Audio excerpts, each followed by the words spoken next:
오늘은 우리에게 소중한 작은 공동체, 가정을 향한 주님의 생각과 그리고 주님께서 주시는 말씀에 대해서 같이 생각하면서 의견을 나누고자 합니다. 그래서 제목은 작은 천국 만들기. 많은 사람들이 가정의 행복을 갈망하지만 어떻습니까? 이루지 못하는 그런 사람들이 적지 않죠. 특히 한국 사회는 급격한 산업화 과정을 거치면서 물질적으로 풍요로워졌지만 행복 지수는 시간이 가면 갈수록 떨어지고 있는 실정입니다. 그 이유 중 하나는 가정이 힘들기 때문이죠. 그래서 한 사역자는 오늘 한국의 가정을 가리켜서 이런 표현을 했습니다. 누구의 잘못도 아닌데 아무도 행복하지 않다. 아버지는 돈 버는 기계, 엄마는 교육만, 아이는 공부벌레가 되어버렸다. 그것이 우리 가정의 행복을 빼앗아가고 있는 중요한 요인 중에 하나다라고 그렇게 본 겁니다. 그런 가운데 가족끼리 대화가 부족해지고 불화가 쌓여만 가는 것이 우리의 현실이죠. 여러분의 가정은 어떻습니까? 행복합니까? 그렇다고 당당히 말할 수 있다면 너무나도 감사한 일이죠. 물론 날마다 갈등 없이 지내는 것은 불가능하죠. 다 연약한 사람이기 때문입니다. 그래도 그런 중에도 일반적으로 행복한 가정이다라고 말할 수 있다면 너무나 감사한 일입니다. 그런데 혹시라도 주저되는 부분이 있다면 왜 그런지 우리가 곰곰이 생각해 볼 필요가 있습니다. 가정은 본래 행복할 수밖에 없고 또 행복해야만 하는 그런 장소입니다. 창세기 1장을 보게 되면 하나님이 우주 만물을 창조하시고 마지막으로 인간을 창조하셨는데 남자와 여자를 창조하셨습니다. 창세기 2장의 부연 설명이 나오는 대로 그 말씀은 가정을 만드셨다는 것과 동일한 겁니다. 이와 같이 가정을 맨 마지막에 만들고 하나님의 마음이 어떠했습니까? 창세기 1장 31절은 그 하나님의 마음이 기록되어 있죠. 하나님이 지으신 그 모든 것을 보시니 그 시기에 심히 좋았다. 그렇게 말씀을 합니다. 하나님이 기뻐하시고 인간도 행복한 최상의 상태를 표현하고 있는 겁니다. 그런데 아담과 하와의 타락 이후 가정이 흔들립니다. 부부 사이에 불화가 생기고 그들 사이에 태어난 두 아들 가인과 아벨 사이에 인류 최초의 살인 사건이 벌어지고 맙니다. 그와 비슷한 비극적인 모습들이 오늘날에도 그대로 재현되고 있고 오히려 갈수록 심해지고 있다는 생각을 떨칠 수가 없습니다. 분명 가정은 행복해야 되는데 도대체 왜 이렇게 된 겁니까? 부부가 사랑해서 만났고 그 사이에서 한 피바다 자식들이 태어났으니 가족끼리 살아가는 것이 너무나도 당연한데 왜 불화하는지 알다가도 모를 일입니다. 그래서 이 시간 가정의 행복을 위해 무엇이 필요한지 그리고 어디서부터 가정의 기초를 세워야 할지 같이 말씀을 중심으로 생각해 보고자 합니다. 오늘 말씀을 통해 여러분의 가정이 행복하고 아름답게 세워지는 데 좋은 지침이 되었으면 합니다. 그러면 먼저 행복한 가정의 핵심 요소는 무엇입니까? 많은 사람들이 오해하는 게 바로 이거죠. 소유가 많으면 가정이 저절로 행복할 것이다 라고 그렇게 생각하는 분들이 오히려 많습니다. 만일 그렇다면 행복은 재산순이고 출세순일 것입니다. 행복한 가정의 핵심 요소는 다른 게 아니죠. 우리가 너무나도 잘 아는 사랑입니다. 잠언 17장 1절에서 지혜자는 이렇게 증거를 합니다. 마른 떡 한 조각만 있고도 화목하는 것이 제육이 집에 가득하고도 다투는 것보다 나으니라고 했습니다. 마른 떡은 고대 팔레스타인 사람들의 일상 음식입니다. 누룩을 넣지 않은 딱딱한 빵으로서 그러다 보니 음료에 찍어서 먹는 그런 음식이죠. 이것은 가난한 생활에 대한 상징적 표현입니다. 그리고 제육은 제사를 드리러 나가는 고기를 먹는 것을 가리키는데 부유한 생활을 상징합니다. 이 말씀은 솔로몬이 증거한 것이기에 더욱 호소력이 있다라고 말할 수가 있습니다. 그는 절대 권력자였고 전무후무한 최고의 부자였어요. 만수르였습니다. 오늘날로 말하면 만수르와 같은 사람. 모든 걸 그 풍요로움으로 다 겪어갔죠. 근데 보니까 물질이 많아도 소용없다는 걸 깨달은 거예요.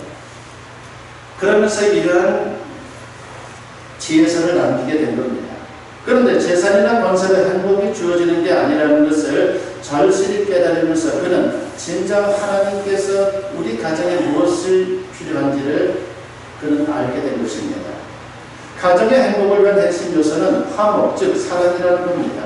이와 비슷한 말씀이 잠언 15장 16절과 17절에도 나오죠.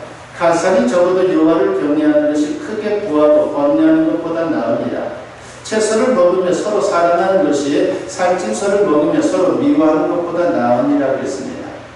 재산이 많으면서 걱정과 근심 가운데 사는 것보다 가난해도 하나님을 모시고 가족끼리 서로 사랑하면 그게 바로 행복한 가정이라는 것입니다. 이렇게만 되면 인생이 얼마나 복되고 아름답겠습니까? 우리말에도 과하만사성이라고 하는 말이 있지 않습니까?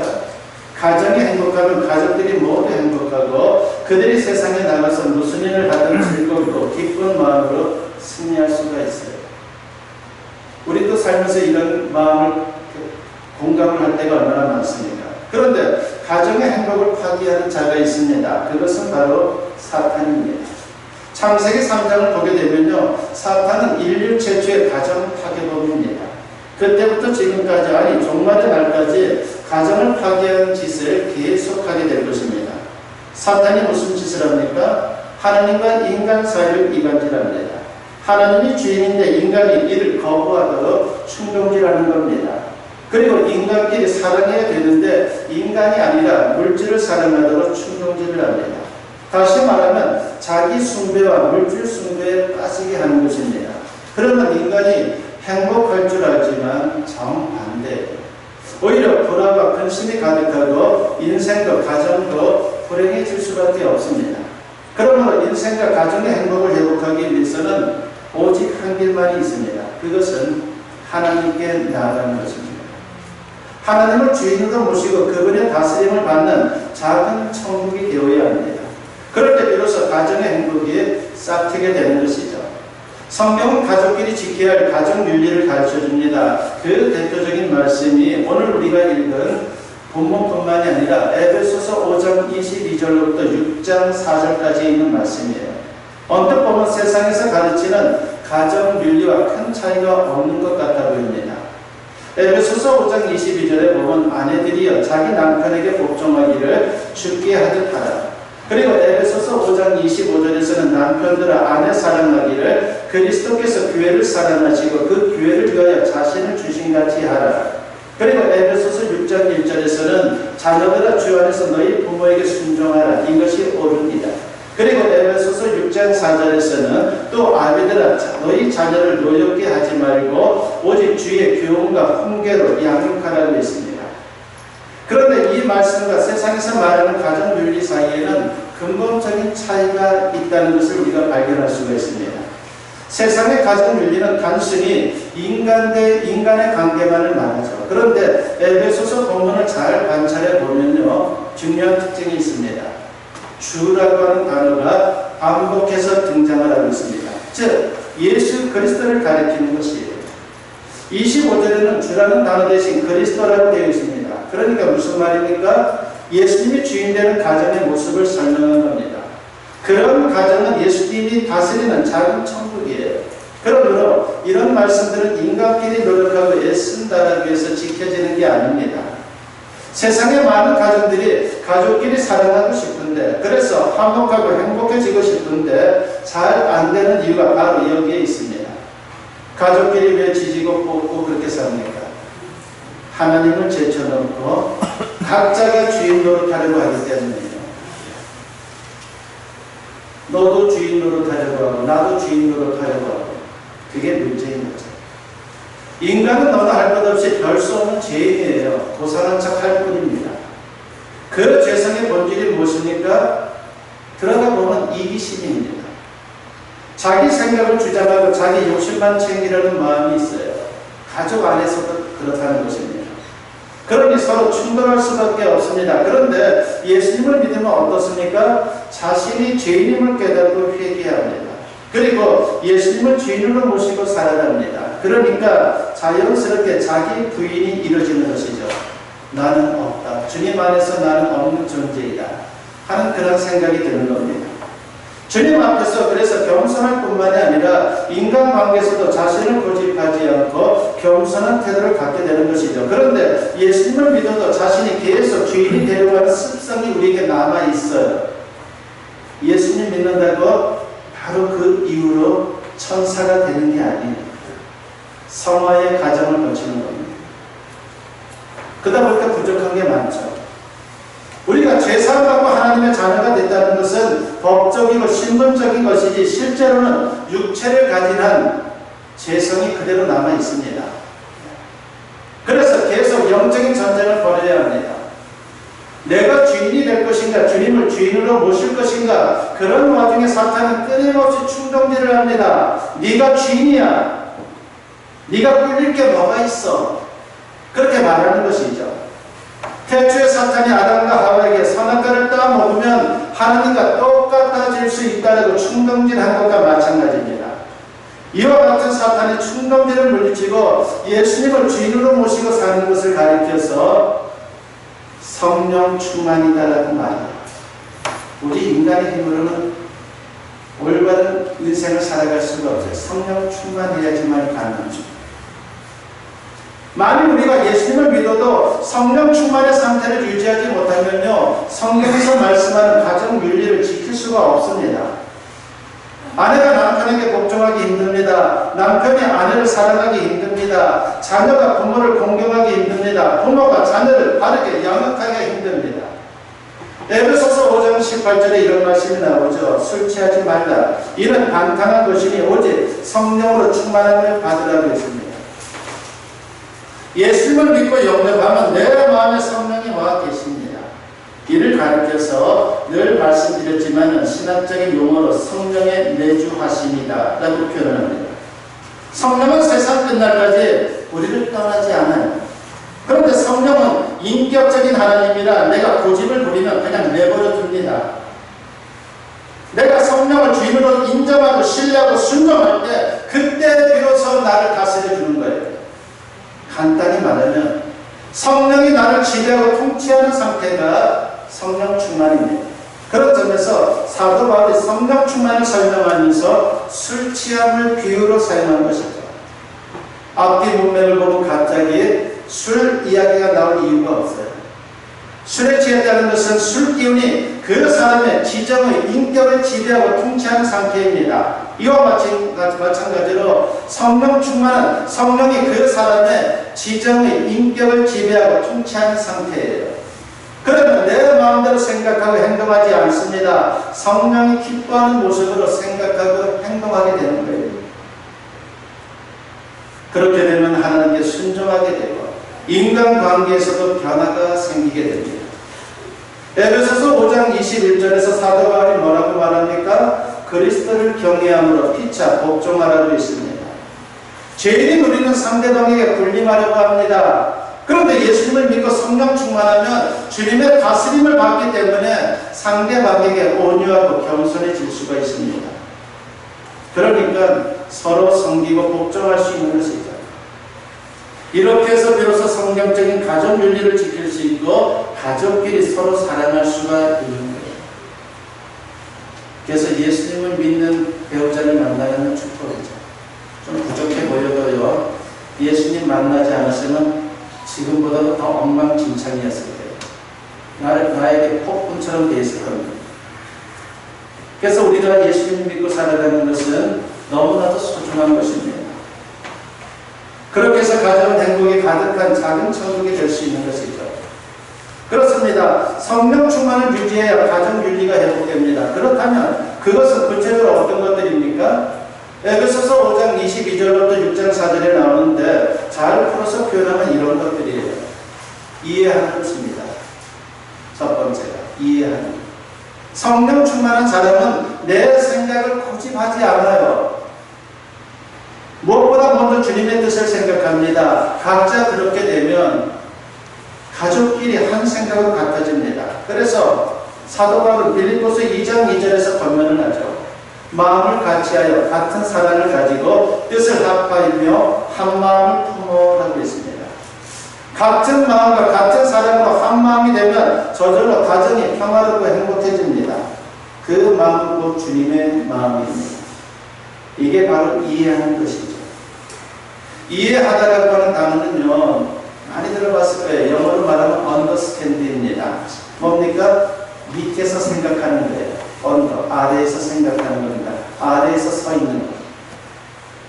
우리말 역지사지라는 말도 있죠. 얼마나 중요합니까? 입장을 바꿔 생각하는 것입니다. 성령 충만하면 겸손한 자세로 상대방을 이해하게 됩니다. 그런데 예수님을 믿어도 성령 충만하지 못하면 어떻게 됩니까? 여전히 내가 주인 노릇하려고 하니까 내 생각을 고집하게 되는 거예요. 상대방에게도 자녀들에게도. 그러면서 서로 갈등을 일으키죠. 갈등이라고 하는 것이 한자이지 않습니까?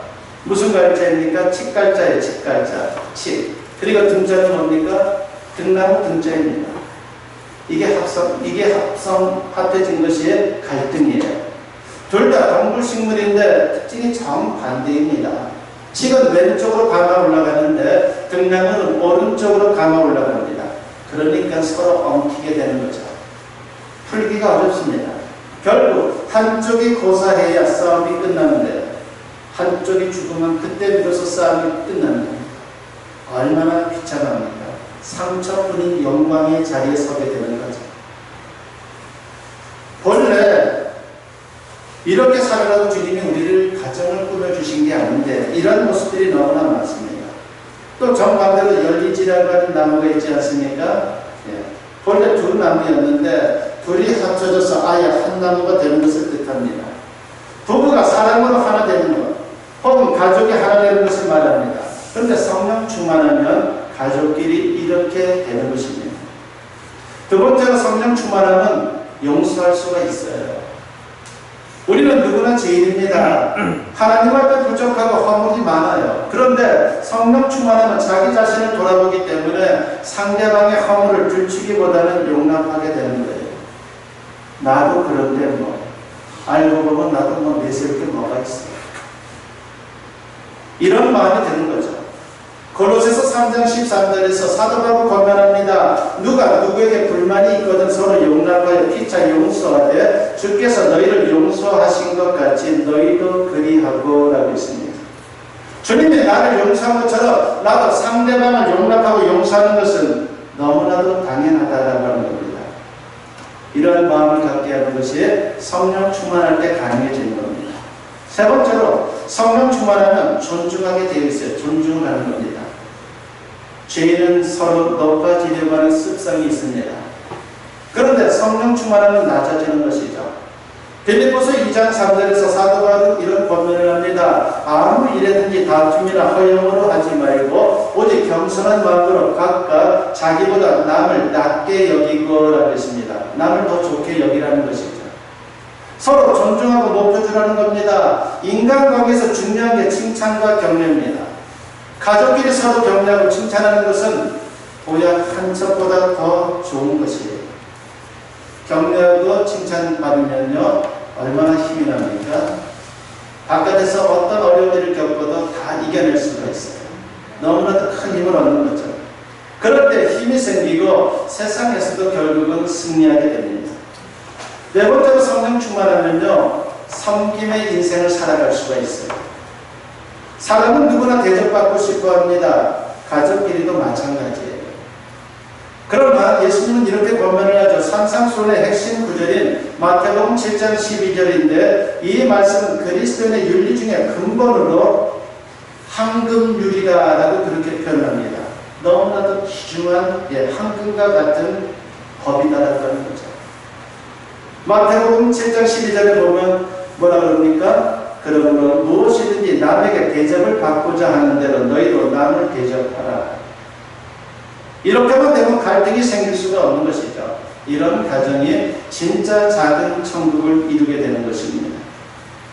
다섯 번째로 성령 충만하면 희생할 수가 있어요.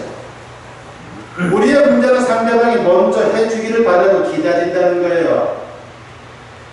서로 미루다 보니 아무것도 하지 않아요. 요한일서 3장 16절에서 사도 요한은 이런 권면을 하죠. 그가 우리를 위하여 목숨을 버리셨으니 우리가 이로써 사랑을 알고 우리도 형제들을 위하여 목숨을 버리는 것이 마땅하니라고 했습니다. 예수님은 우리가 아직 죄인이었을 때에 심지어 우리가 예수님을 대적할 때 우리를 위해 십자가에서 목숨을 바쳐 대속의 제물이 되셨습니다. 우리를 위해 먼저 희생을 하신 겁니다. 희생은 목숨을 바치는 거창한 것도 있지만 크든 작든 내가 먼저 나서는 겁니다. 상대방은 어떻든 내가 먼저 사랑을 실천하는 것이죠.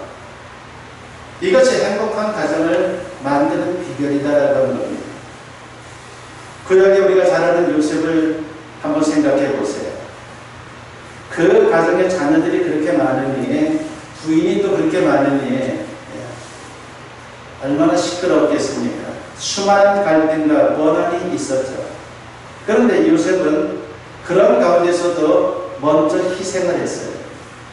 애굽의 노예로 팔려갔지만 그 누구도 원망하지를 않았습니다. 그리고 나중에 총리가 됐지만 보복하지는 않았어요. 같은 피부친데 그렇지. 천만에 사람은요, 피부칠해도요, 권력을 갖게 되면 없어요. 왕과 사는 남자의 법은 어떻습니까? 역사적인 것을 배경으로 해서 만들어진 영화이지만 실질적으로 그랬죠. 조선시대에도 형제끼리도 얼마나 많이 죽였어요. 피부칠하도 안전하지 않습니다. 그런데 요셉은 애굽의 노예를 팔려갔고, 그리고 거기서 결국 총리까지 됐지만은 그 누구도 보복하지는 않았습니다. 아버지 야곱이 죽은 후에 벌벌 떠는 형제들과 조카들을 용납하고 오히려 그들을 동양했습니다. 가정의 피스메이커, 즉 합통케 하는 자가 된 겁니다. 그는 용서하고 희생함으로 질기게 이어지던 불행의 사슬을 끊어버렸습니다. 가정에 이런 사람이 있어야 하는 것이죠. 먼저 예수 믿는 사람이 성령 충만을 받고 이렇게 살아야 돼요. 가족 중에 믿지 않는 사람은요, 예수님을 믿지 않기 때문에 그냥 본능대로 사는 거예요. 그러나 내가 예수님을 믿기 때문에 손해보는 인생을 사는 겁니다. 하나님이 그 마음을 다 아세요. 그리고 위로해 주십니다. 그럴 때 가정이 변화될 수 있는 것입니다. 우리는 5월 가정의 달을 보내고 있습니다. 가정의 달은요, 사실 반성과 회개의 달입니다. 여러 가지 가정 행사들로 분주하지만 정작 가정이 행복하지 않다면요, 그것은 거칠에 불과할 뿐입니다. 부디 저와 여러분은 성령 충만하여 성경적인 가정 윤리를 실천할 수 있기를 바랍니다. 그래서 여러분의 가정에서는 우리 가정은 작은 천국이야 라고 하는 이런 말이 끊임없이 나올 수 있기를 주님의 이름으로 간절히 축원합니다.